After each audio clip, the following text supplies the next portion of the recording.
Most of us have encountered them at some point, the sticklers for the English language who get visibly riled by a rogue apostrophe or a grammatical slip-up.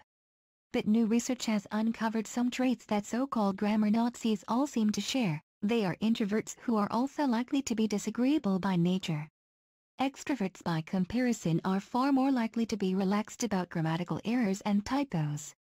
That is not to say that striving for high standards in writing is necessarily a bad thing, but it suggests those that get particularly angry about it have very distinct personality types.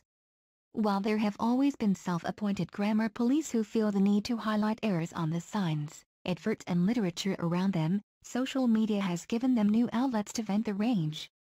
However, social media sites such as Twitter, together with text messages and email, have also brought new sources of poor grammar as users turn to abbreviations of words and make mistakes in their haste to send a message.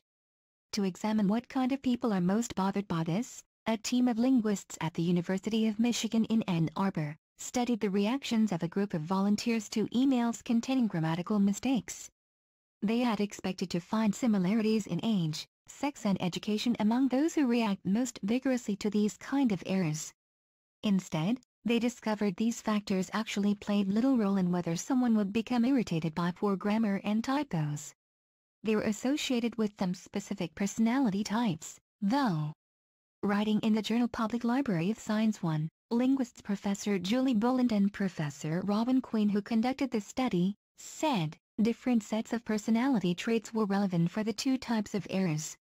More extroverted people were likely to overlook written errors that would cause introverted people to judge the person who makes such errors more negatively. Less agreeable people were more sensitive to grammatical errors, while more conscientious and less open people were sensitive to typos. The researchers, whose study was titled "If Your House is Still Available, Send Me an Email," said it is possible that people with these personality traits may process language differently from others. Professor Queen has suggested that introverts may be more sensitive to the variability in written language caused by mistakes, meaning they require additional mental resources to process. This could help to explain why these people find errors more irksome than others, she explained to The Guardian.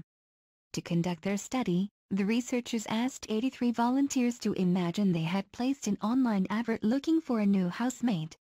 They were then asked to evaluate a set of 12 responses and identify which of these they were most likely to want to live with. Some of the emails, however, contained deliberate errors, either typos or grammars. The participants rated the email writers for their perceived intelligence, friendliness and other traits that were then used to compile a housemate scale, which assessed how likely they were to accept them as a housemate. The participants were then asked to conduct a questionnaire that assessed their personality traits. Introverts tended to take a harder line when they saw mistakes, while less agreeable people were harsher on those who made grammatical errors. The results may now help linguists and researchers to examine the complex interactions between language and personality. Most research has, until now, focused on how it impacts the language used by the speaker. This latest study suggests personality can also influence how people interpret other people's use of language and the conclusions they draw from it. Professor Queen and Boland said, typos are often attributed to carelessness and clumsy or hurried typing, rather than ignorance of spelling conventions. Consider the common typo "tafordha."